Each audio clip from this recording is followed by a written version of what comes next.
See, like, the relatable part is that you want to see a story and relate to the main person. Yeah. And then, like, how am I going to feel after I sign up with this company? Oh, probably happy and gleeful. yeah. I don't know why I said Gleeful. gleeful. Nobody ever uses that word anymore. I'm going to start using it. Are you gleeful today? I'm gleeful. I'm feeling gleeful today.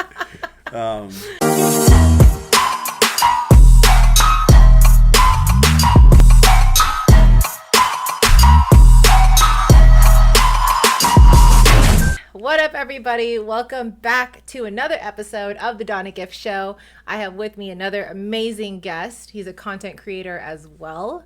Well, videographer, fucking owner of a community, all sorts of shit. Mm-hmm. David Navarette, white version, Navarette, Spanish version. Yes.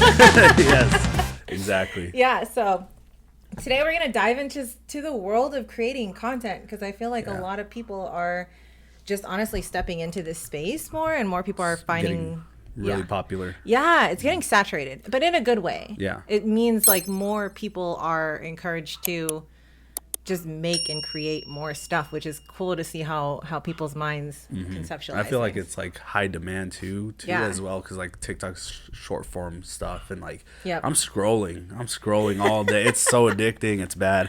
But that's something we have to talk about. How the fuck do you stop the scroll? Oh man, it's bad. But the other thing too, I don't know if you saw, is like people are saying the content creators are going to be the new millionaires, or I mean, look at Mr. Beast and a bunch of other YouTube creators. They're just, they're making bank. It's insane. Like, I can't even fathom how, like, I would just producing content is going to make you so much money. Like, I still can't even believe it. Yeah. I think it's, because how old are you?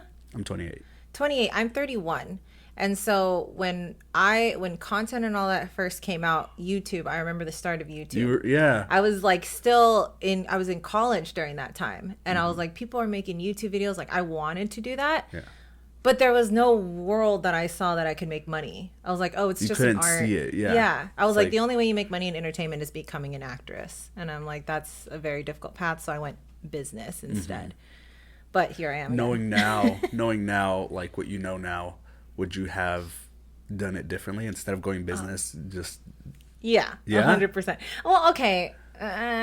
Yes and no. I learned a lot of stuff. I think a lot of the business things I picked up along the way is very helpful. But I don't know. I probably would have. You would have? It would have been fun. It would have been fun. We would have already been blown the fuck up. You've been doing this for how long again? Well, so filmmaking, like what I'm doing right now, I've started since 2015, but I've been creating content since I was little. Like, I don't remember when. I would be doing like MTV Cribs with little dolls and just recording it from my phone with my cousin. And what do you mean? First of all, you had dolls. I had action figures, little random like Where's Waldo doll that I had, I think. Okay. And just different toys. Yeah. And then I would get my sister's Barbie doll house, and then, hey guys, welcome to MTV Cribs, let's show you the place. And I would rig up like different things in the house to make it seem like it's like luxurious. Okay. We would play on the characters, like the little toys. Like, for example, if the little Waldo, we would do a bit where we're trying to find him, like, oh, let's try to find our cousin Waldo, and like we can never find him. Like, we just like play off of each little toy, and then at the time we would upload it to Funny or Die. It was like a website. My gosh, do you remember that? I remember that. Funny or Die. Yeah, that's not around anymore, is it? No, because I'm trying to find those videos I made, and I can't even find them. Oh, they're just deleted. The whole entire website is gone. Yeah, I think so. That's the worst. Because those were so funny, and at the time I was like, okay, I could either post it on YouTube or Funny or Die. And at the time, YouTube wasn't really big. Yeah. Like, it was before, like, Ryan and all those big YouTubers were making content on there. And I was like, Funny or Die seems funnier, so I'm going to post it on here. And I messed up. Yeah, I mean, come on. None of us knew which platform was really going to blow up. YouTube was just so new. I mean, what was that other one website that a lot of people blew up on? It was the TikTok basically before. I feel like I know what you're talking about. You know what I'm talking about? That's where Liza Koshy got big. And Vine? I don't think so. Did she get big on Vine? Oh, wait. Yes, Vine. Yeah, I thought you said right? Grind. I was like, that sounds like a porn site. I was like, I don't know. That's if a dating the site. one. If you guys don't know, I'm just kidding. Oh, is it? Oh, isn't Grindr one? Oh, Grindr. That's the one. Yeah. Yeah, Vine was big. I felt like I missed I missed on that one because everybody was just posting. I was like, I'll post like 3 or 4, and then people just started getting famous. I was like, dang it. Yeah. And then when TikTok came around, I was like, I'm gonna post every day. I started posting every day. I got like 1,000 followers, and then I think I joined too late because then views were kind of falling off. Oh my God. Let me tell you. Yeah. Oh, as I open this. When I first started TikTok, it was like still on the up and up as far as views and engagement. But then that was like 2019 is when everybody started getting on it because of COVID. That's when I joined, yeah. Yep, same. And I blew up, but for content that I don't really resonate with anymore. Like what? Trends, dancing, fucking. You got with the dances? Yeah, sexy shit, which I'm not a sexy girl anymore, guys. I'm using my brain now. Not my body. I'm just kidding. A little bit of my body. I'm just kidding. But yeah, now my followers, the views are just down because I'm not posting this. So they're all expecting like the dances, and then it's like, I'm not doing that. Sorry guys. I don't want to do hot girl shit. I remember like seeing TikToks where there'd be real business owners teaching about, I don't know, taxes or just stuff, and they'll be doing dances like how to write stuff off, and they'll be doing dances as the text would come up, and I'm like, yes, that was so popular for the longest time, and then it trickled on into Instagram because everybody was like, do yeah, exactly. If you have brain fog, use this. Yeah.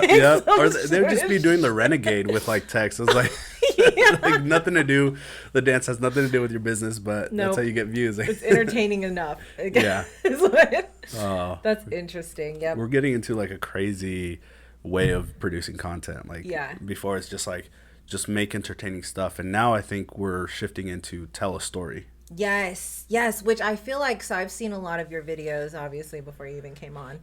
And your storytelling is really good. I mean, I feel like I lack in storytelling. So when I watch yours, I'm like, oh yeah, I was like, this is great stuff. I'm like trying to pick apart your process, but I don't know. Can you explain your storytelling process? Yeah. I mean, it goes back to Joseph Campbell's A Hero with 1,000 Faces. Have you heard of that one? No, is that a book? Okay. So I'm gonna have to put that one down. Yeah, it's good. So Joseph Campbell, he studied like stories from from ages ago to now, and then saw the pattern of what each story, each aspect of a story has. So there's 12. I condensed it down all the way to 3, but there's good 7. Every story that's been told throughout history has these things. It's an ordinary world. Okay. And then the ordinary person is pushed into a challenge or something that he has to go through. Then I'm trying to think of the 7, but I'm used to the 3. Then there's a old wise guy, like a guide who guides you through that challenge, the climax, the resolution, and then coming back to the ordinary world but changed. Like integrated. Yeah. Pretty much. Oh, that's interesting. That's like how we live our lives and overcome our own problems. Exactly, and that's why they're so relatable. That makes sense. That's why those are the stories that people love to tell and love to see, because it's relatable. It's like, wow, like I feel like I relate to it because I'm going through a challenge, or I feel like I'm stuck in this ordinary world and I need that difference, that challenge to change me. I love that. I mean, if you think about it, at the end of the day, people watch entertainment to almost escape their own realities. So it's not like we want to watch, or for education, right? Yeah. For those things as well. But when you're watching it for entertainment and storytelling, it's like you kind of want to be, escapism. You want to be that hero that you watch on the screen. It's funny. I feel like I overcomplicate the story, the process a little bit. It's super simple. So my 3 is relatable. So something relatable in the beginning, then a challenge, and then how that challenge makes you a better person. Okay. So always finding that conflict. How do you do that in like an advertising? Because you've worked with NFL Super Bowl, Marriott, ADT. These are huge companies. Did you do ads for them?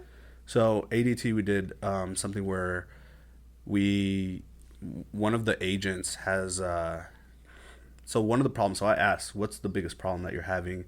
And I promise you I could find a way to solve it through video, because at the end of the day, better communication and messaging fixes a lot of problems. Yeah. So if I can communicate a solution to your audience or to your clients through a video, then we've solved the problem. So the problem that they were having is that their agents would book these calls to their leads or customers, and they would cancel last minute.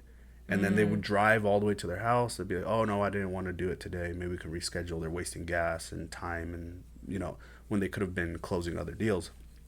So we created an intro video for the agent where the agent sends a text with the video link.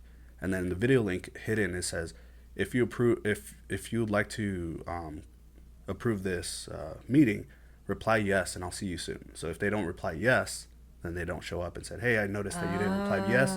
Let's just reschedule, Okay. And inside the video, it also gives them like a brief description of what to expect during their meetup. Interesting. So it's like asking them the problems, because the problems is the challenge that we're going to solve. Okay. And also, when it comes to commercials, we place the hero, the hero of the journey, as the client always. Oh, that's brilliant. Yeah, because you want them to be your client, so you have to have them. Because they're going to see, like, the relatable part is that you want to see a story and relate to the main person. Yeah. And then, like, how am I going to feel after I sign up with this company? Oh, probably happy and gleeful. Yeah. I don't know why I said gleeful. Nobody ever uses that word anymore. I'm going to start using it. Are you gleeful today? I'm gleeful. I'm feeling gleeful today. And then the other aspect of it is contrast to stories, like polarity. You mean like somebody has to be going against? Not polarity, like taking your audience to one end of the spectrum to the other. Like take them drastically to one end, and then right away take them to the other emotional spectrum. Do you have like an example? Yes. Of that? Yeah. Yeah. Up. Okay. Up. Yeah, with the old man and the balloons, right? Yeah. So in the beginning, you've watched the movie Up, right? It's been a while, though. You remember the beginning where he has like this little girlfriend in the beginning, and they grow up together and they get old? Yeah. So like they take you to one end of the spectrum of like, oh, these guys are so happy, and they have this like plan to go on a journey and all this stuff, and then they decide they want to have kids, and then they find out she can't have kids.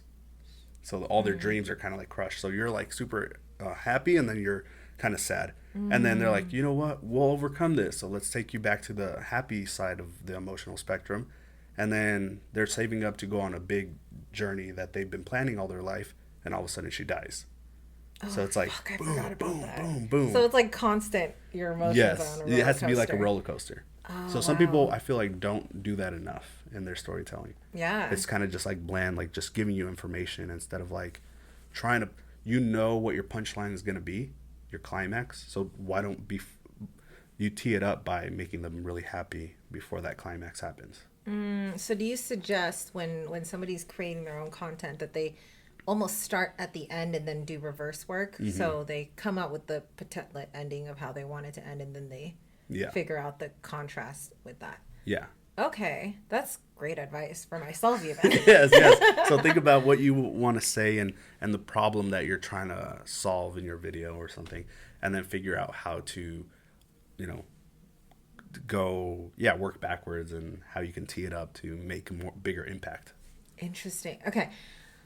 How the fuck do you do that in 60 seconds?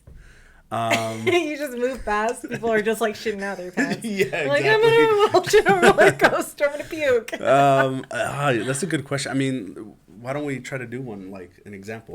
Oh God. Okay. Let's do it. Yeah. We're role playing. Let's role play. The last time I did role playing was, well, we'll skip that. Okay.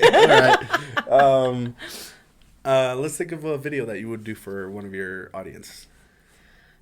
Okay. So you said start and then work backwards, right? So my end thing is maybe I want to, I don't know, tell people to do more yoga. Okay. What if that's yoga? Yeah. So what's one of the problems that they would encounter if they don't do yoga? Achy body.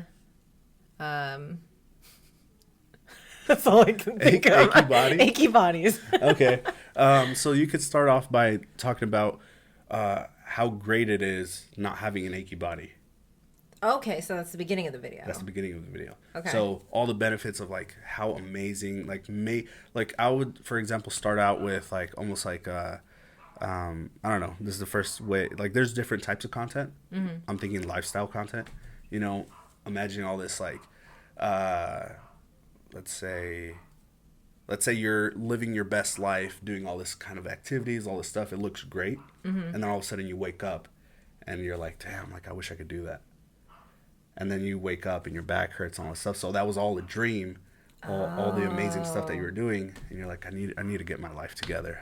I want to be doing that stuff. And then now you say the solution is yoga. And okay, so then my body can stretch and now I can do all these athletic things that you were dreaming of. So like, wow. You took it from one end where like, it's great if you did all this stuff to you can because you have bad achy body. And then now solution, yoga. Okay, you're like a storytelling genius. Did that help? Yeah, I would have. Yeah, absolutely. Yeah. I would have never put all that together. I would just be like, my body hurts. Your body hurts. My body hurts. Yoga. That's it. Solution. Yeah. So you're taking them like you're guiding them to like a fake. It's like a red herring is in like storytelling. Is like you're trying to take them into this world that you're creating, but then you're like, nope. Actually, the truth is, it sucks. But if you do want to get to this place, let me show you the way to get there. Oh wow! I feel like I should be taking notes. Just like okay, so okay. I didn't know it was gonna be like a little workshop thing. But yeah. It became one. Yeah. Wow, that's brilliant. I feel like that simplifies it enough for me. I feel like to understand. Hopefully my viewers out there can understand if you are into creating content or telling a story, which honestly, yes, everyone should. Even if you're not into content creation, storytelling can apply to just about everything. You can make better friends, closer relationships. Yeah. I mean, what were you going to say? It's basically what from the beginning of time, that's from the beginning of time of organisms, it's what we're meant to do. Pass on information from the single-celled organism passing on their information through DNA. It's like we've been passing information since the beginning of time. That is so true. Because how else do we know our history? How else do we know how to learn from it? Yeah. That's so true. That's pretty much all we do. That's why I was big. Like, so I came from a background of biology and like medical, and trying to go into this creative world, which I've always been a creative, but that's a big contrast for you. It is. Your whole life is a storytelling. Yeah. And I was like, okay, in biology, you know, something that's been prominent is just passing on information and storytelling. I was like, I want to get into that, and I want to get into video because I love, like, video has aspects of every different art, from you know, set design, music, you know, photography, storytelling. Like, it has everything. It really is. I love it so much. And I was one of those creatives that couldn't decide what they were good at. You know, you're just like, I'm a good sculptor. I'm a good drawer. I'm a good everything. Yeah. Dancer. I like to dance, but I wouldn't really say. Yeah, I do. I love to posting them TikTok videos. Yeah. I do. I like to sing too. What? Karaoke. Yeah. Okay. So do you play anything? I do. I play guitar. Okay. I played a little bit of I tried picking up the piano, but not long enough for me to play. That was hard for me. Yeah. That was a little harder for me to learn. I feel like so you're the same. You pick up art. Yep. Yeah. Yeah. Or like I think it's almost like you train your mind to be accepting of the fuck ups. Mm-hmm. I don't know what that is. I feel like that's what creatives do. Honestly, it's like the willingness to be vulnerable and explore something, even if it sucks. Like, I've made some really ugly art before, but I never shamed myself for it. I'm like, oh, it's just, obviously, I've never done it before. So, like, what the fuck do I expect? Exactly. Just be comfortable with, and it's like, well, I've been working with a life coach as well, just so because I've struggled with so much depression and things like that. And one of the things I learned is like have man, I feel like I'm gonna butcher this now, but like have the let go of the expectations of the result, but have the intentions there. You know, like my intentions is to create great art, but I'm not gonna, you know, hold those expectations that it's gonna be a certain way. Yeah. You know. Yeah. And I feel like that's helped me a lot. That's honestly great, because I think that's where art gets lost, is the idea of perfection right off the bat. Especially even if you've done it for a while, that's when the art kind of gets sloppy or like that's dark. I don't know how to explain it. Yeah, it's like you're just too focused on the perfection of it, and then it doesn't become fun anymore. And then the art, like I feel like you can feel someone's art and energy through what they create. Yeah. Like I have old stuff that I make, and I look at myself, I'm like, I look dark. You're like, going through something there. Yeah, like you could tell, and I'm just like, oh yeah, that's not happy Donna. That's definitely creating out of a space of like perfectionist and crazy, just going through a lot of shit. Yeah. So it's cool to see also going back to content creation, like posting every day or a weekly or whatever, you kind of see like a journey that you're going through as well. And then with the art that you're creating or just content that you're putting out, it's like, I remember that time. Yeah. Like, I was going through this or that. Yeah. And, you know, it's kind of cool to see that. It's like a documentation. Yes. I feel like so I got a comment the other day. I posted a video of me and Dylan dancing in the living room. And somebody commented. Was that the one where he was in his like boxers or something? No, wait, that's a different one. Oh, okay. We do that a lot, yeah. I remember that. I was like... No, I was having like a dark day, so Dylan threw me a dance party in the kitchen, and we recorded like just doing random stuff. And somebody commented saying, what did he say? He was like, he's like, that's great when you have these moments, but they're lost when you just do it for content, or you're just creating it for content. And I think about that, I'm like, not one moment did I feel any reservations hitting the record button. And when I was editing it, it was fun to edit. Like I enjoyed. You're reliving it. Yeah, you get to relive it. So I think there's a thing to say about like, especially in our world today, a lot of people think that when people hit record that you're not authentic in your life experiences. But I don't think that's true. I don't either. I know a lot of people, like my wife's one of those where it's like, just be in the present moment.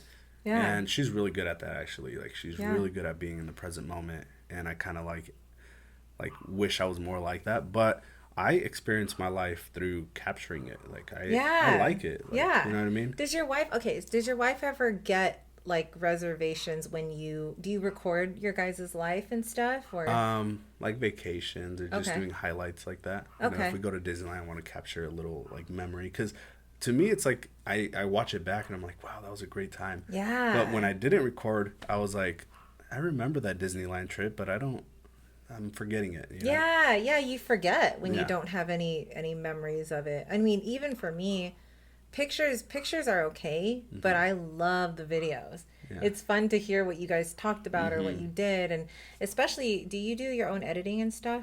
Okay, so when you edit it, it's fun to actually tell the story, like how you lived it that day. Yes. Yeah. Exactly, and that's really cool because that's something that we do a lot of events. So we go to events, and what's cool is that I try to immerse myself in the event as much as possible, like, you know, talking to people, interacting with people, and then I get a feel of what the event feels like. And then so the edit always comes out to what I experience at the event. Oh, yeah, that's true. You know I mean? Yeah. I wonder how that would be if, like, another editor came in. Yeah, it would be a completely different story. Yeah. Oh, like, that's cool. Not exactly how the event vibe went, but that's a cool edit, you know? Yeah. So I like to at least, like, if we're doing an event, bring in the editor to be there during the time, you know? Okay. Oh, yeah, so that they can pick up on the energy as well. Yeah. Oh, interesting. Okay. Now, with your company, so you own an entire community of filmmakers. Yeah. So is that all encompassing, like actors, videographers, editors, carpenters? Yeah. If we need to build sets, you know, with wood and all that stuff, like wow, it's just like you've seen movies at the end of the end credits, like a million names. Yeah. So all those people who are involved making a film can go to these events, go to this community, and wow, you know. Okay. Yeah, we have just different. You won't believe the different types of people that you'll see. Yeah, because I went to was it your first event? Yeah, yeah, it was packed. Yeah, and I did not expect that. It was like 3 months after we started it. Oh, wow. Yeah. Oh, wow. That's really great. So we started it in January of 2022. Mm-hmm. Yeah. 2022. And then, or one of those years. Yeah. And then, who knows? It's all blur. It is. And then, so what we did is we just scheduled a whole bunch of interviews and interviewed a whole bunch of people that are in filmmaking. Some of the biggest ones, like, hey, we have a platform called Arizona Filmmakers. Can we interview you and put you on our platform? And then they're like, yeah, what's the catch? What do you want from us? Like this and that. And I was like, no. I just want to get to know you. Like, if I can record you, give you this value, and then in return I get to meet you, like that's enough for me. And then I love that. And then so we were interviewing like 7 to 10 people a week. Holy. It was. How long were the interviews? The interviews took like 30 minutes to do. Okay. Yeah. That's still a lot of people. It was a lot. It was. I don't know how we did it. I was just on a mission. Like I got to do it because I got to meet as many people as I can because I didn't have the network of filmmakers out here. Yeah. So going from medical to this, I was like, I don't know anybody. How long did that transition take you from medical into filmmaking? Oh man, it was a while. Really? Like a good year, because at the time. So we were living I had my son, my wife, and we were living with my parents my parents were supporting us while I finished school. Mm-hmm. And, they're like, we're proud he's going to be a doctor. Like, you would be proud of your kids, Yeah, yep. My parents thought I was going to be a nurse. Really? Yeah. Yeah. I think that's all Filipino parents, though, and their daughters. It's like, yeah. Oh, shit. Whoops. And, what happened was I was shadowing a few doctors. I was interning, and I was like, man, like the insurance is really what runs, this whole thing. Mm-hmm. And I'm gonna kill my dog. I'm sorry. Do you wanna? Do you mind if I yell at her really quick? Yeah, I don't know if it's like a lot. Your story, but I don't think it's picking up. I'm gonna fucking kill her. Callie, quiet. I'm about to pick her up. Does she listen? Sometimes, yeah, but I don't know what she's barking at right now. She knows I'm in here. Yeah. Okay. I'm sorry. Okay, let's from the top. Yes, from the top. Okay. So I had my wife and my son, and then at the time we were living with my parents, and they were supporting us, like giving us like place to live, and they were doing that because they were proud that I was going to be a doctor. Like, oh, we want you to finish school. And then as I was finishing up my bachelor's, I was interning for doctors, and I saw that the insurance is really what controls who you help. And with me already kind of living with depression, I was like, man, if I have to be a doctor and I can't help someone because they don't have the right insurance or they can't afford it, I'm not going to be able to live with myself. Yeah. And it was killing me. And then the other thing was that I was already $30,000 in debt. And do I want to go hundreds more just to be in an industry where I don't like it and I'm depressed? I was like... Recipe for disaster. You're like, this isn't going to make me happy. Yeah. Oof. I had so much on my back of like people being proud of me, like disappointments and all that stuff. And it's a lot of pressure. Yeah, it was bad time. I mean, there's always these little pockets of bad moments. That was one of them. Mm-hmm. And I was just listening to all these directors.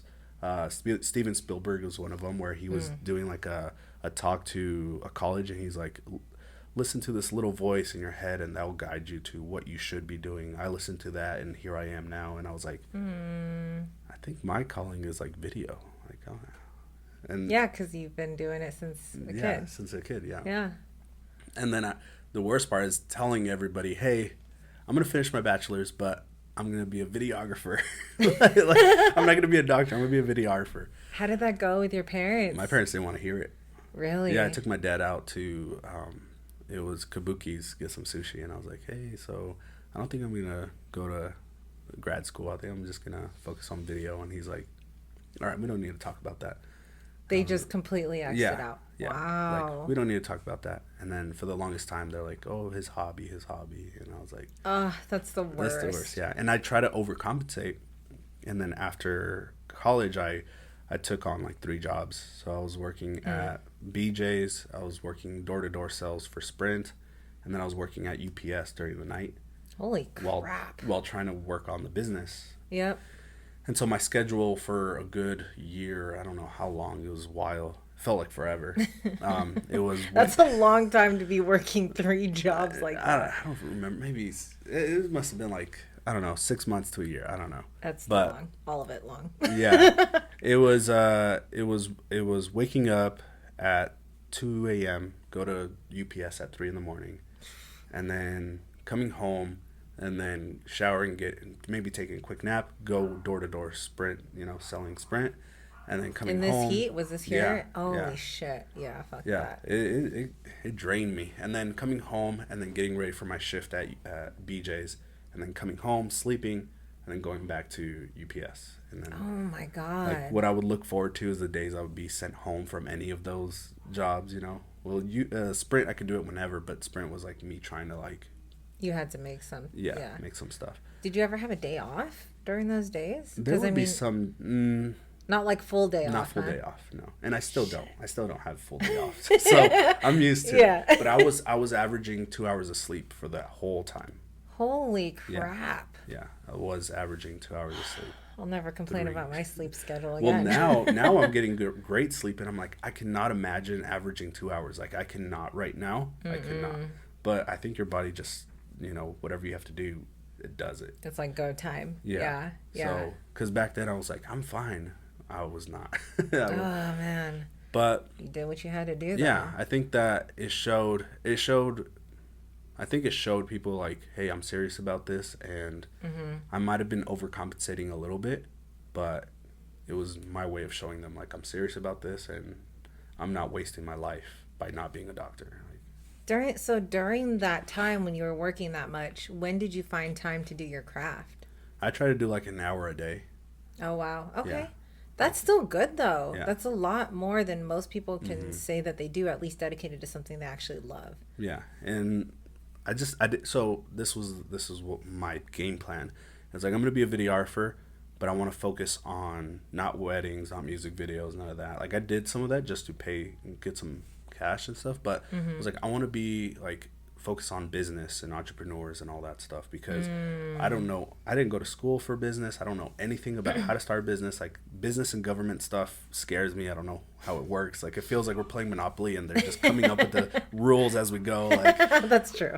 Yeah. Is that how it, yeah. No one ever knows. Yeah. So I was like, I'm gonna try to do work for people who are teaching business. So I'll record the seminars, I'll record like the business coaching stuff. Oh, like their coaching calls and stuff. Okay. Yeah. So helping them come up with like their course outline, or no, just at the time I was just a videographer, so I just record. Oh, got it. Okay. So my idea was like, I'll sit there because these people are paying thousands of dollars to be here to learn this stuff. Yep. I'm gonna get paid doing it, and I'm gonna learn. Brilliant. Yeah. So I was like, I gotta learn how to do a business. This is coming from like my science background and like this, like, how do I start a business, without spending more money. So that was my game plan. And then I saw Devin. He created Arizona Entrepreneurs, and I said, hey, I have enough knowledge in branding and video now. I was like, I could see where Arizona Entrepreneurs is going. Let me help you brand it out, make some video content for it, and let's do this. And then that kind of got me into that tier where I met you and everybody else. Yeah. Yeah, and you're everywhere now. Like, every event that I go to, I'm like, oh, of course. There's David. He's filming. He's got his whole crew here, which is cool. Yeah, and then now I'm just I'm still benefiting from recording these like seminars and stuff, because I'm still learning from these big billionaires or millionaires that come and speak, and then now I'm just trying to focus on how do you scale. So okay, that's a whole different beast too. Yeah, is that where your life coach is coming in, or? Yeah, my life coach is trying to help me like with that personal, because the process of it. Yeah, make me feel good enough to be able to talk to these people, or letting stuff go, things like that. Yeah. Oh, that's a perfect turning point, because I do want to talk about a lot of the psychological things that happen when you're in this space. There's a lot of fucked up stuff that we can think of ourselves. Like we completely contort our views of how we present ourselves as a creative. As a creative. And I know you said you suffered from, you know, depression and stuff. Was that during that time while you're on the up and up, or? Since I was little, so I don't know what it was, and it's kind of crazy to think a child would feel this way, you know, not full of life, like. And I thought, like, maybe all kids felt this way. I would go to the dentist and they'd be like, "How was your day?" And then, David, like, I would have like blisters in my mouth, like, "Are you stressing at all?" And I was like, "Yeah." And they're like, "You're like 7. Why? Why are you? Are you stressing?" Gosh. And I was like, how do you know? I'm stressing. Like, it's normal, you know. And they're like, "You have nothing to worry about." I was like, "Who are you to tell me?" You know? Yeah, I'm worrying. I'm going through stuff. But now that I have a son, I'm like, dang, I can't imagine my son. Like, I give my son everything, you know. Like, I make sure he's like happy, but I can't imagine if my son was like depressed or just going through a rough time, and that was me. Like, I remember, and I was suicidal. And I remember I would just do weird things that back then I thought it was normal. Now I'm like, oh, that's bad. Oh, I get that. You too, yeah. Yeah. 100%. I would play hide and seek by myself, and hide in places and wait to see if someone would notice I was even there. So I would wait and just watch people walk by just to see how life was without me, and if it even mattered if I was there. Yeah. And I was little. I was like, and then wow. Other things that kind of hinted at that was before I wanted to be a doctor. My dad was in the military, and for the longest time they always asked, like, "What do you want to be?" And I was like, "I don't know." I was like, "Let's just be in the military too." And then my reasoning for it is like, you know, if I do go to war, I do go out there, at least I'll die honorably. And so if I was gonna die somehow, I would rather die just honorably rather than for nothing by my own hand or something. So I thought that was the perfect way. Like, oh, that's my future. You know, I always thought I knew when I was gonna die because I would control it. Wow. Yeah. Yeah, just these little signs when I was younger that I felt like, you know, and it's crazy because I never thought there was an end of, you know, the silver lining. I never saw like the light at the end of the tunnel. I thought I'm gonna live. But anyone watching, and if you feel like you can't see the end of the tunnel, there is light at the end of the tunnel. Just keep going, because let me just tell you a story that I actually this put me in tears. I was doing this event. We were recording this event for this person who does like spirituality kind of coaching and all that stuff. And then they were talking about looking at yourself as a younger person and how, you know, they're responsible for who you are now and all that stuff. And I was looking back, and on my way home I was thinking about that, doing that exercise. I don't remember the exercise, but like a past life regression something thing. Like that. Or just like your younger self. And I remember that when I was younger and I was going through all this pain, like I was just, my body aches and all that stuff, just feeling like I wasn't enough. I would pray to God, and I would be like, just please make this pain worth it. Please tell me that I'm taking this pain away from others so that they are happier. And that's what kept me going. I was like, I'm feeling all this pain for a reason, and I'm going to take it so that others can be happy. And I was little. And while I was driving, I was thinking back to my younger self, and I'm like, oh, you did take that pain away from someone. Yeah. You took it away from me now. That little boy took all that pain so that I can be where I'm at now, and I'm so grateful that he stuck it out. Wow. God, that's a beautiful story, first of all. Thank you for sharing. Yeah, I'm so grateful for little David. He protected you when you needed it. Yeah. And I can't even, you know, when we're young, we also don't know how to express ourselves or talk about our emotions. We just feel so many things all at once. We can't decipher how we feel, so it's just confusion, and it lashes out. Like, I know for me, I went through just all of those feelings of inadequacy, and I still struggle to this day, feeling like what I'm doing isn't enough, or like I'm not telling a story enough, or like people have hopes in me and I'm like, what if I let everyone down? And just a lot of pressure that we put on ourselves. But when we're younger and we feel that, it's like it can be really detrimental to our psyche. Yeah. And long lasting too if you don't find yourself out of it.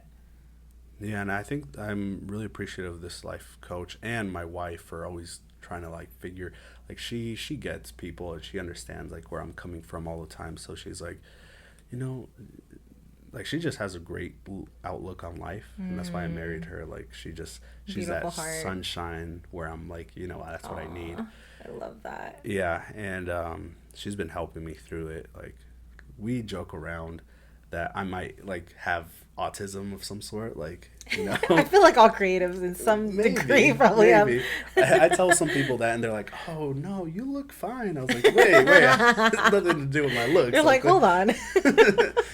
But they're yeah, because like just the creative mind and how I analyze things, and I can just think outside like the box. And my wife's like, oh, your autism is flaring up. Like that's what she calls it. Yeah, that's funny. Like I'll lock myself in my room and come up with these extravagant events. Like we just had our women on set event, and I had to come up with, okay, there's 40 women and there's 5 rooms. We're gonna do 5 breakout rooms, and each one of them holds 8, the other one holds 8, this one holds 12, this one holds 10.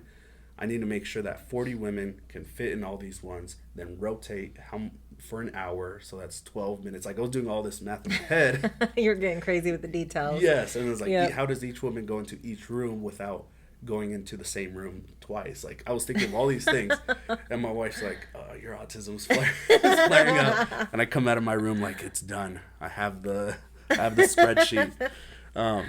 But those things, it's like, yeah, I can think. I also have dyslexia, and I don't know if you heard this, but it's like people with dyslexia can like manipulate 3D images in their head. What? Have you heard of that? No. Yeah. What do you mean? So like if I can so if I just imagine this can right here, I could close my eyes and then just in my head rotate it however I want, have a whole it's imagery. 3D, Your imagery. Visualization is powerful. It is, and that's why I'm really good at film too. Oh yeah. Because I can visualize every detail as I want, go back out, see the whole thing, and sometimes I gotta think to myself, was it my imagination, or was it a memory that I had because of how vivid it is? You know, they say like with that, the ability to do that, you really can create your own reality, because past and future doesn't actually exist, and it really is how your mind sees it. So if you make up a memory, it's still real in your world, so who's to say if it's true or not, you know? That's like such a good way to because I think without thinking about it, I sometimes struggle with that. I was like, okay, I remember my childhood like this, but when I think back to it, like I remember I was in this knife fight in Mexico. A knife fight? Yeah. You can't just drop that and casually move forward. Like, I was in a knife fight, no big deal. So, okay, a little explanation. Like, when I was younger, I think a lot of people didn't like me because I was weird or something. Like, my own family. Same. Yeah. I was a weird kid, for cool. Sure. I still am. I feel like a safe space now. But my parents would leave me in Mexico for like 2 months, or they would just leave me there. With family, right? Yeah, with family. They're just not dropping you off. But, figure it out, David. No. And one of my aunts was like, I was a crybaby. Like everything bothered me. Well, I think that might have been like sensory issues or something. Like everything just had like irritation to me. And so to toughen me up, my aunt would tell kids at like the playground in Mexico to come like harass me a little bit. What? Yeah. And then some tough love. Some tough love, but yeah, they one of the times they took it too far, and they're like, I just got there, and they're like, they were like, oh, so you're from the United States, right? You got money? I was like, yeah, but what? And then they're like, all right, give us your money. I was like, no, I'm not gonna give you my money. And then they took out a knife. And then definitely taking it too far, for sure. Yeah. I don't know if those are the same kids. My aunt's like, hey, take out the knife when you see him. No. He'll really kick it in gear after this. Yeah. But the details now are starting to get fuzzy, and I know when they're getting fuzzy, and I try not to tell a story anymore. But I remember, but I have like a little scar here where I try to like grab his hand and like take him down, because at the time I was like wrestling, and I did lucha libre too. Shut up. I did. No way. You were a wrestler in lucha libre? Yeah. What the fuck? I was. I feel like I I tell my wife this all the time. Like before I got married, before I met my wife, I lived like a lot of lives. Yeah, did a but whole that bunch means of stuff. Your life is super interesting. I say the same thing about mine too. I've just had a lot of different interests and careers and all sorts of weird shit I got into. What's the craziest one? I don't. Oh, now I feel like I'm on the spot. I don't know. I've just done a lot of things. Like I've been like you have a lot of different point of views because of everything you've done. Yeah, and that's probably why the podcast works well for me, because I can relate to so many different things. Yeah. Because I've been a fucking flight attendant. I was a bartender, bottle girl, life insurance agent, realtor. Fucking, I did a bunch of shit. I worked at a coffee shop. I made up fake jobs that I also never worked at either. I was a food sampler at Costco. I don't know. Nice. No, I wasn't actually. But I just made that one up. But just like weird stuff. It's crazy now that you could just say these things. Like my wife jokes about like, oh, I have a master's in quantum mechanics. Like no one checks my biology. Like no, That's like, true. I have a bachelor's in biology, and for all you know, I don't. Like nobody really actually looks. And if you ask me where, like, oh, let me see proof of it, I was like, I'll tell you, I don't know where that's at. Yeah, I lost it a long time ago. It's probably in the digital ether. So who fucking knows? Like when I got that paper, I didn't walk or anything. I wasn't like, yeah, it's an accomplishment, but what am I gonna get out of this? Like, I'm not gonna continue like medical. So I was like, all right, let's put it there. Like, it was a tough 45 years. A biology one, huh? Yeah, toughest class I took was molecular genomics. We started even with, the word sounds complex. We started with like, you know, like I don't know, 80 or people, and then we were down to like, I could like in my hands I could count how many people were left. Holy shit, that's how complex it was. Yeah, it was not, but I'm so glad I didn't go that route. I wanted to be a doctor because I saw there was this movie or the show. Oh my gosh! So you wanted to be a doctor because I wanted of to be some a doctor. Movie and some... Yes, because of a show. Same. Well, okay, you go first. It was the show with those two doctors where they would do plastic surgery on people, and that was they had a practice. But the shit that they would get into was like, I don't know. One of the guys, I think his name was Christian, was like he was like a heavy drug user, addicted to sex, like ridiculous. And the other doctor was this moral doctor, so they had that contrast. And yeah, so basically they just did plastic surgery, basically to the point where they ended up doing plastic surgery on someone who was like illegally changing their face to get away from something really fucked up that they did. It's a lot of questionable moral things, but I wanted to become a doctor because of it for some reason. I want to be addicted to drugs. I want to be. I was like, Christian's living the life. Yeah. I don't know. Yeah. No, but yeah, I wanted to be a doctor from that. I actually wanted to do more pro bono work is what I wanted to do to help people who were like in car accidents and stuff to help make them feel beautiful again. Yeah. Oh, wow. Yeah. But then I found out it takes like 10 plus years. I was like, no commitment there. So I left. That's funny. Mine started similar too. You know the show Lost? Yes. Yep. You do? With the main guy who's a doctor? Yeah. I was watching that show, and then because at the time, so the reason why I didn't go the military route is because I had a bad back, I had asthma, I have a few things, and they said, you can't be in the military. So I was lost, and I was like, what am I gonna do? And funny enough, I was watching Lost at the time, and then I was like, I'm smart enough. And then this guy was just like this good-looking guy, like he was the hero, and everybody looked up to him because he had medical knowledge, and he was, you know, like You're sold. I was like, he's cool, and if we ever get stranded on an island, I want to be him. And so I was like, all right, I'll be a doctor. And that was the decision. That was the decision, yeah. And I love science. Something cool, I think I mentioned this in a previous podcast, was that what's cool about me going into business is that coming from my science background, I had a healthy relationship with failure.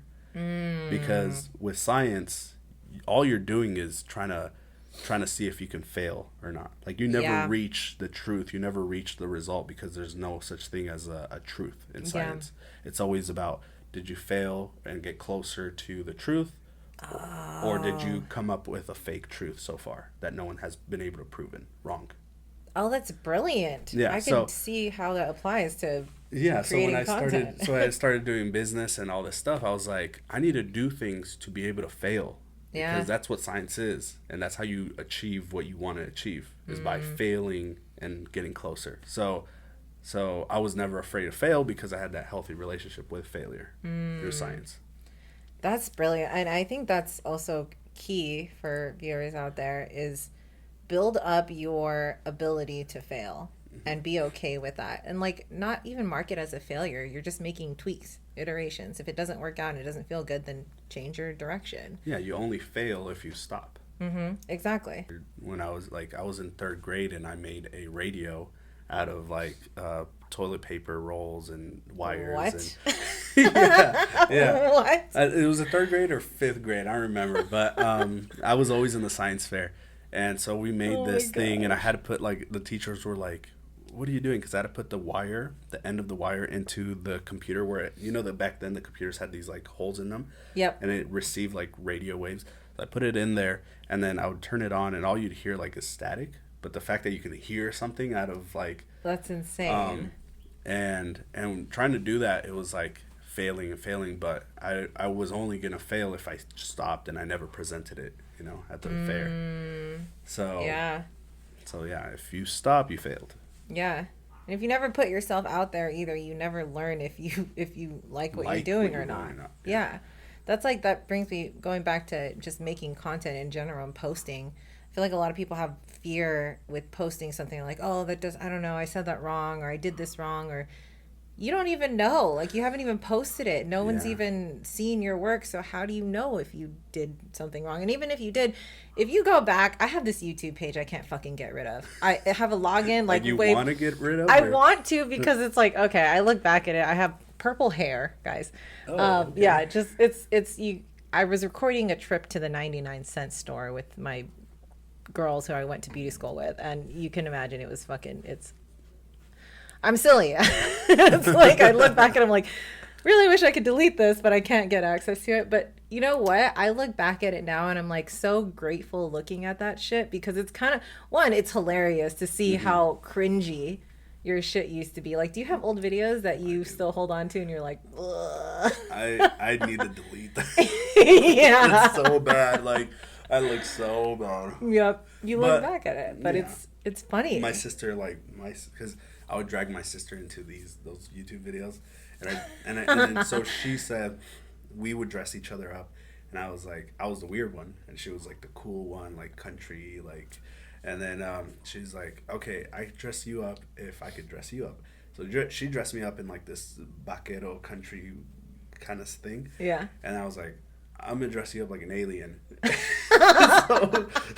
So I don't know what we used to paint her. I don't know, my memory again, false memory. I want to say it was a marker. We painted her whole skin green. Oh my god. Her whole skin was green, and then I gave her like a weird voice in the editing and stuff, and we were doing the Katy Perry song, like kiss me, kiss me. Oh my god. My sister was like, she was little. Oh my gosh, yeah, I remember that song. Yeah, that song. Yeah. I was like, do you remember the video? No, you're like, you've seen it. And then she was making these weird dance moves, and if I try to show people now, she gets mad. She'll tackle me. Like, she won't let anyone see it. Yeah.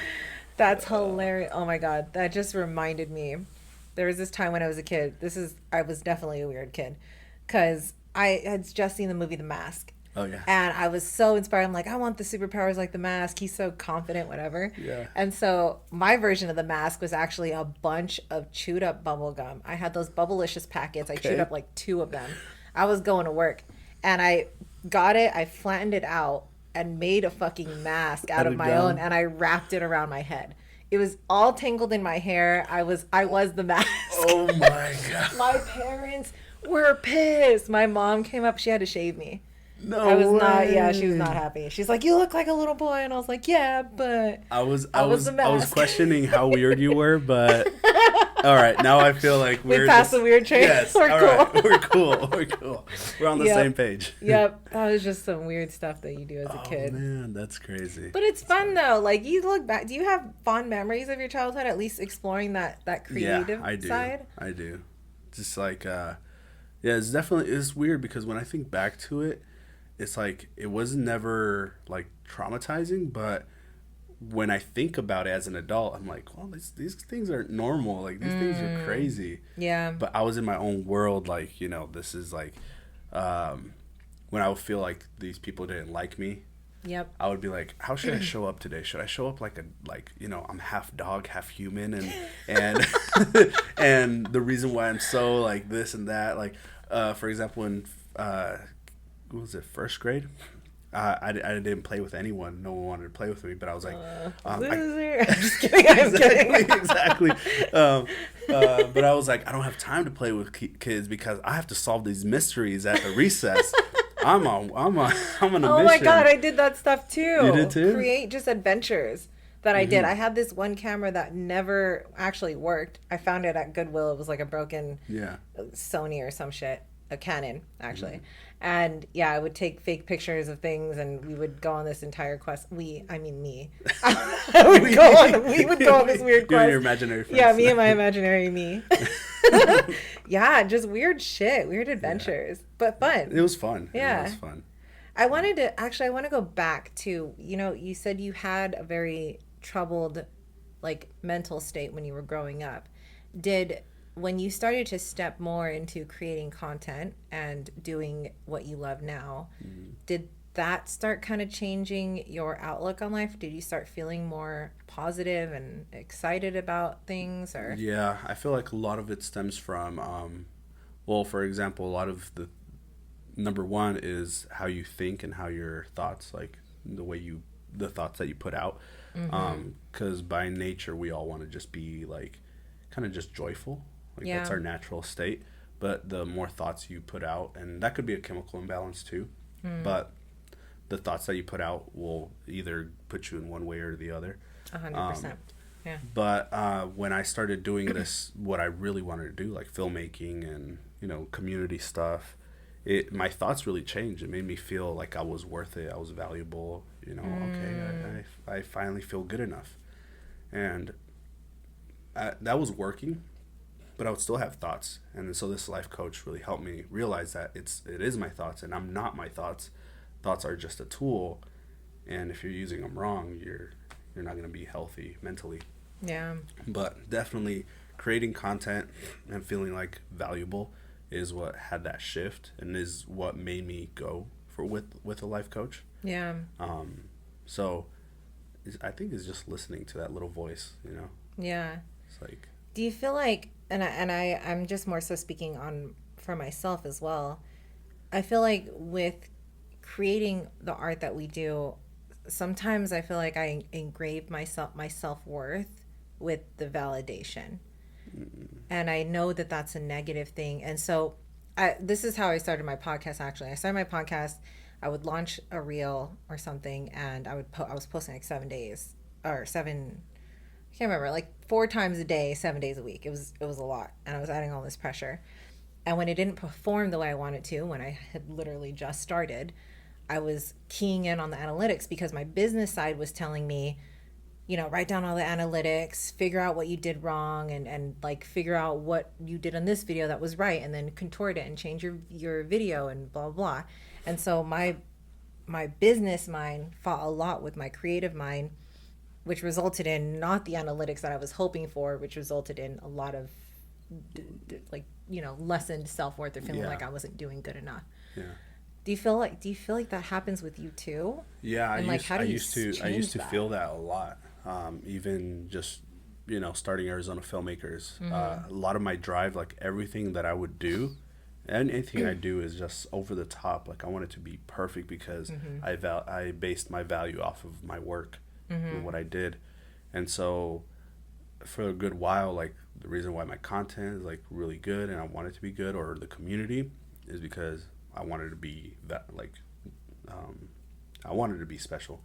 And then so I realized that the reason why I chose to make content is because I truly do love it, so let's say I don't base my value off of my work, I feel like I'll still be doing it, because I genuinely just do love it. I do love helping people. Yeah. And feeling like I was able to help you get to here when you were down here. Like I love that stuff. When I started loving myself a little more and just focusing on myself, like my self-love, those things started coming naturally afterwards. Yep. And that was just recently. That was just like 2 months ago, 3 months ago. Because I used to be like, well, you know, the reason why I'm so good and my work is so good is because I push myself even harder because I have that validation I need to chase. Mm-hmm. And then I was worried that if I don't have that validation, I will lose some of the quality or some of the thing. But now it all comes through naturally because I genuinely love it. Mm-hmm. You know, when you do something like, I don't know if you had a project like you really love, and that's like one of your best works because you're just in it. Everything else is just not there. Like mm-hmm. you're completely in the moment because you love it. Yeah. And that's where a lot of my work is coming from now. I struggle with that sometimes. So I obviously like the podcast and creating content. I fucking love it. Mm-hmm. I've been interested in like just making videos. I like watching people create, like even watching the way you direct things and movies and how I'm like really analytical about it. But I struggle because I have a big heart, right? I also want to help people, but sometimes I feel like the stories I share are I'm just sharing my life, you know, my lifestyle, what I do. Like this makes me feel happy, this makes me feel healthy, and it feels very me.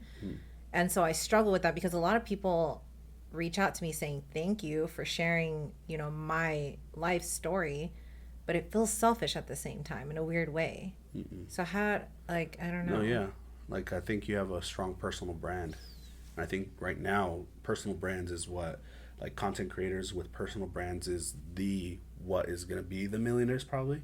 Like, not the businesses. I like, with my clients when I work with branding, yeah, I talk to them about, like, having a personal brand because that's where you can funnel a lot of, you know, your other businesses. Mm-hmm. Just use your business ones as, almost like a portfolio, like, oh, it looks nice, you know, it has good followers, but your personal brand is what will connect with your audience more. So sharing your personal stories is what people want and what they need, rather than thinking that what, you know. So is it kind of like people see themselves in me then? Yeah. So then I become, because it's all about making a connection. Yeah, but because I do watch people and I feel like I fantasize being like that, like they're my hero, and I'm like, oh, like they shared this, that's so fucking cool. Yeah. Huh. So the when you're producing content to influence or try to get people, you know, try to market them, make the hero them. The story is revolving around them.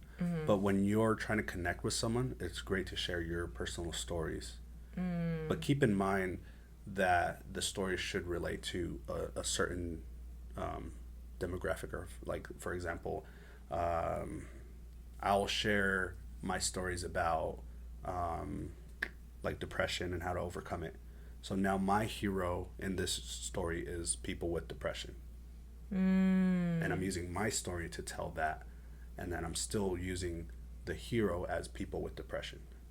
I love that. I like that perspective better too, because I think a lot of the time I get hard on myself, feeling like, am I a fucking narcissist, or like, am I crazy because I'm just posting about what I'm doing in my life? But yeah, I think you're in your head a lot. I definitely am. But I feel good when somebody reaches out to me, because then it feels like, honestly, like you said, they are my hero, because I don't feel so alone now. Like, I just posted something really vulnerable, but somebody said, I feel this way too. I'm like, thank God I'm not fucking crazy. Like, yeah. They're my hero now. That's such a good perspective. I definitely think that just being in the present moment and not thinking about all these things, like, I don't know, the other thing that really helped me was the 4 Agreements. You read that one? It's such a good book. I really, it helped me, because it's like, I'm not going to focus on anyone else. If you guys have problems and it's kind of like directed towards me, that's you guys. Like, it has nothing to do with me.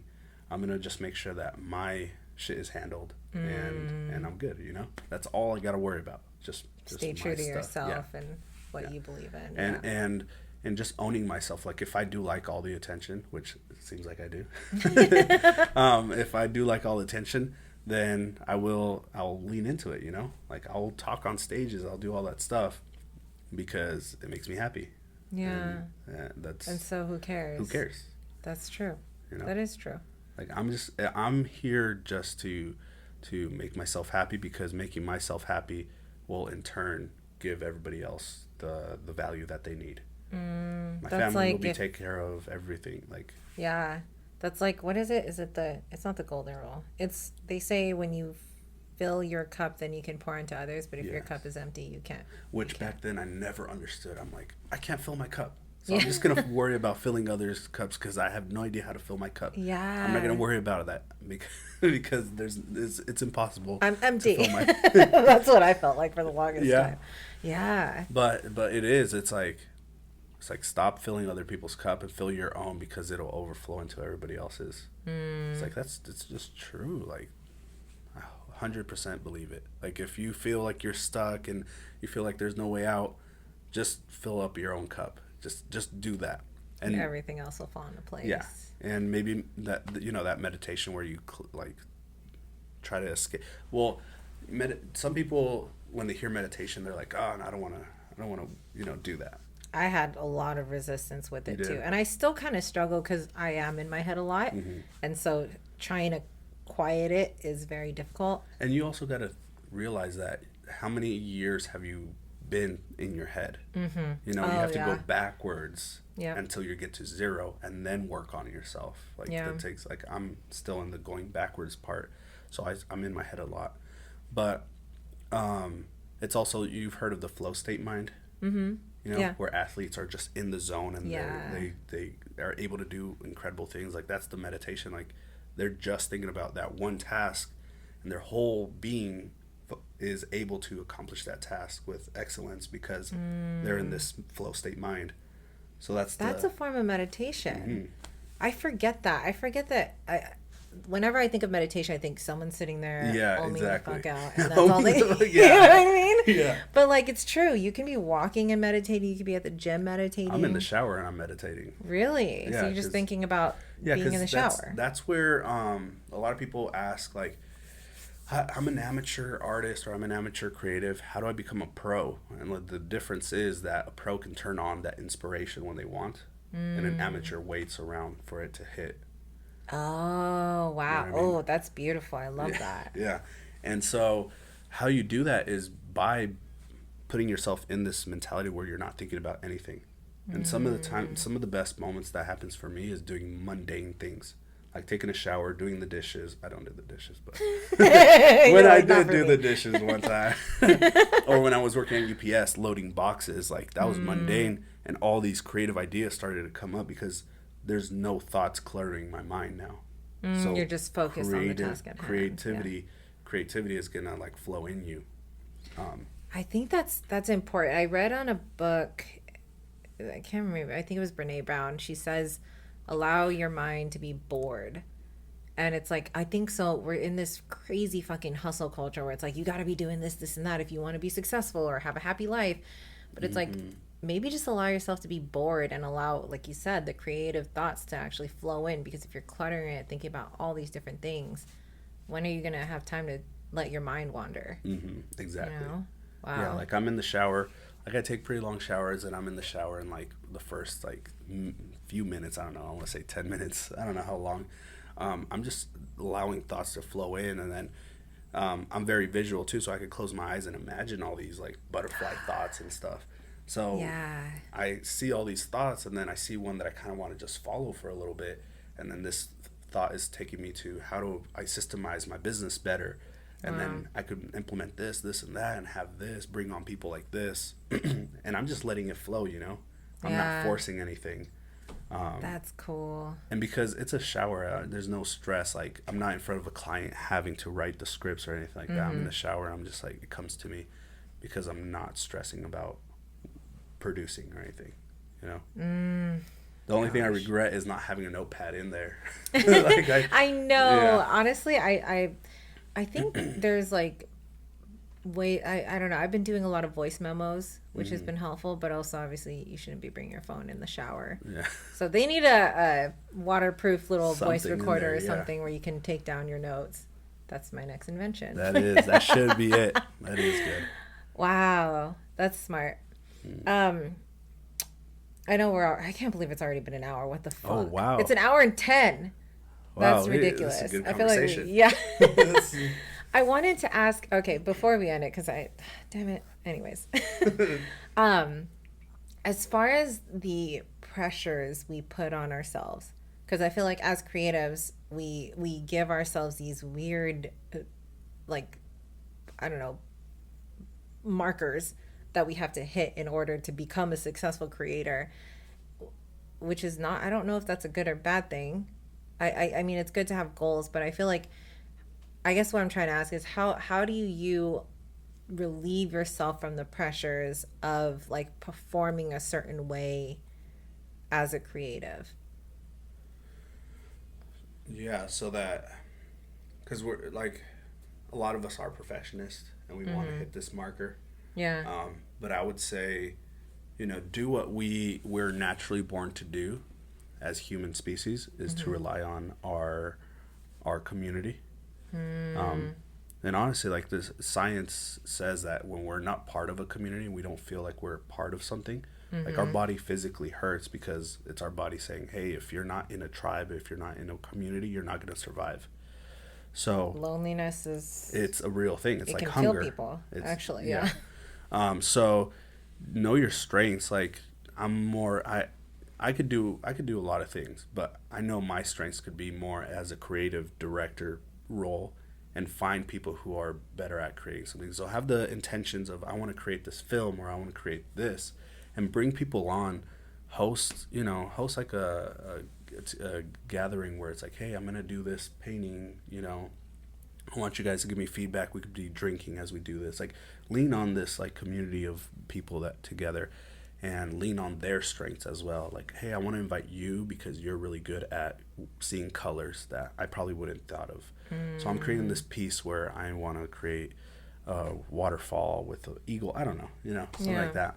And I want to get your feedback. Like, just lean on this group of people that you can. Yeah. Yeah. I guess that's it. That's a good way to put it. I mean, to allow yourself to not carry all the weight on your shoulder. Yeah. That's brilliant. And that answer's kind of like, I know as just a creative who just wants to create art, that answer is like, okay, it works. But as a business professional that does, that answer is like even more gold, because as a business professional, you're trying to produce something for monetary value. Yeah. So leaning on those people to help you is even better. Don't try to do it all on your own. Yeah. Whether you're building logos or building music soundtracks for someone, or creating a mural, like, bring people together through your art, and you'll be a lot happier. Especially in content creation, like making videos and stuff, there's no way. I mean, you can be good at everything, but you would mess with your mind if you're trying to be the producer, the videographer, the electric person, like all sorts. There's too many different roles. Yeah. And that's why a lot of content creators, I feel like, just get overworked and overburnt when we're trying to do it all ourselves, which is definitely something I'm learning. Yeah. I'm like, I need to find an editor. That's what I need to do right now. Yeah. One last thing. So I know you have crazy visualizations. Do you feel like because of your ability to get so crazy with the details and stuff, that a lot of those visualizations essentially work out in the way that you want it to? Yes. Yeah. Yeah, okay. I am so thankful, and this is a gift. It is a gift. Well, anything can be a gift. It's everything. There's no right or wrong. It's just a coin that you can flip and choose what side you want to see.